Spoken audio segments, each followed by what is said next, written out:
केष्टो मुखर्जी का नाम जुबां पर आते ही वो चेहरा आंखों के सामने आ जाता है जो फिल्मी पर्दे पर हमेशा ही शराबी बनकर लहराता नजर आया। जबकि वो शराबी की एक्टिंग के लिए एक बूंद दारू तक नहीं पीते थे। फिल्मों में केष्टो मुखर्जी के बेहद छोटे किरदार रहे, लेकिन अपनी एक्टिंग से उन्होंने हर किसी का दिल जीत लिया। शराबी की एक्टिंग करने में केष्टो मुखर्जी के आगे कोई टिक नहीं पाता था।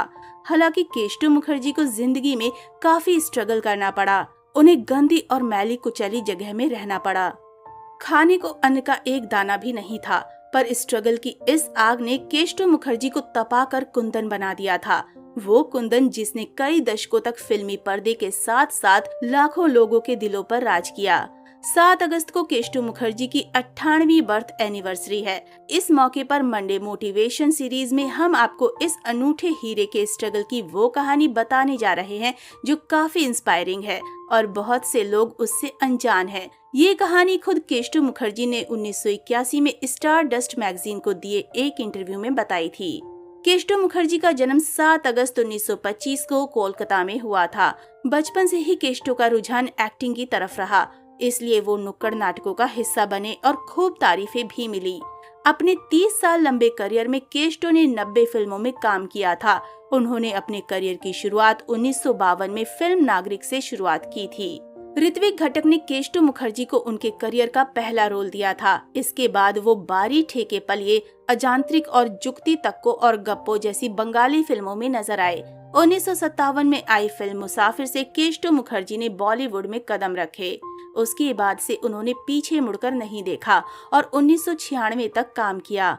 केष्टो मुखर्जी के करियर की आखिरी फिल्म 1996 में आई आतंक थी। वो 1981 में आई रेखा और राकेश रोशन स्टारर खूबसूरत में भी नजर आए। इस फिल्म के लिए उन्हें फिल्म फेयर का best performance in comic role का अवार्ड मिला था। केष्टो मुखर्जी ने फिल्मों में जो मुकाम हासिल किया, उसे पाने से पहले बहुत ही दुखदाई स्थिति से गुजरना पड़ा। इंटरव्यू में केष्टो मुखर्जी ने अपने स्ट्रगल के दिनों की स्थिति शेयर करते हुए बताया था कि मैं बहुत पीता हूँ। मैंने तब शराब पीनी शुरू की थी जब मैं घर छोड़कर बॉम्बे हीरो बनने आया था।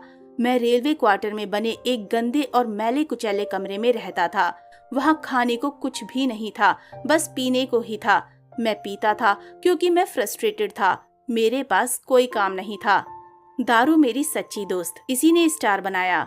केष्टो मुखर्जी ने आगे कहा था कि मैं पीता था ताकि थोड़ा सो सकूं, इसलिए पीता था ताकि आसपास जो चूहे दौड़ रहे होते थे उनके बारे में भूल जाऊं। मेरे बराबर में ही कुत्ता सोता था।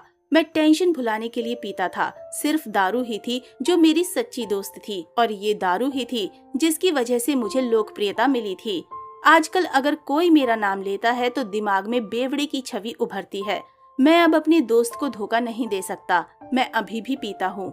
बस एक ही दिन था जब मैंने दारू की एक बूंद को हाथ नहीं लगाया था और वो था मेरी शादी वाला दिन। फिर से गरीब नहीं बनना चाहता। केष्टो मुखर्जी ने उसी इंटरव्यू में कहा था कि उन्हें पता है कि भूखे पेट रहना और गरीब होना क्या होता है, इसलिए वो दोबारा उसी गर्त में नहीं जाना चाहते। उन्हें संतुष्टि है कि जिस घर में वो रह रहे हैं उसे उन्होंने खुद अपने खून पसीने की कमाई से बनाया है और वो उसे कभी खोना नहीं चाहेंगे। केष्टो मुखर्जी से जब पूछा गया था कि क्या वो लगातार एक रोल करके थक नहीं जाते, तो एक्टर ने जवाब दिया था, लोग चाहते हैं कि बेवड़े का रोल प्ले करूं। मुझे तब तक डरने की जरूरत नहीं है जब तक मैं लोगों को वो दे रहा हूं जो वो चाहते हैं। मैं जानता हूं कि मेरी कोई क्लास नहीं है, ना ही मुझ में उम्दा एक्टर होने का घमंड है। मुझे पता है कि मैं करियर में ऊंचाइयां नहीं छू सकता, लेकिन मुझे क्लास नहीं चाहिए, मुझे पैसा चाहिए। क्लासी होने से मैं अपने बच्चों का पेट नहीं भर पाऊंगा, लेकिन पैसा होगा तो मेरे पास सब कुछ होगा।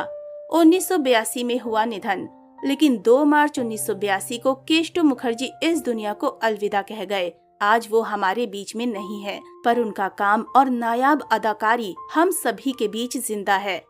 तो दोस्तों, अभी के लिए बस इतना ही। मिलते हैं अगली वीडियो में। तब तक आप सब अपना ध्यान रखिए। Bye bye.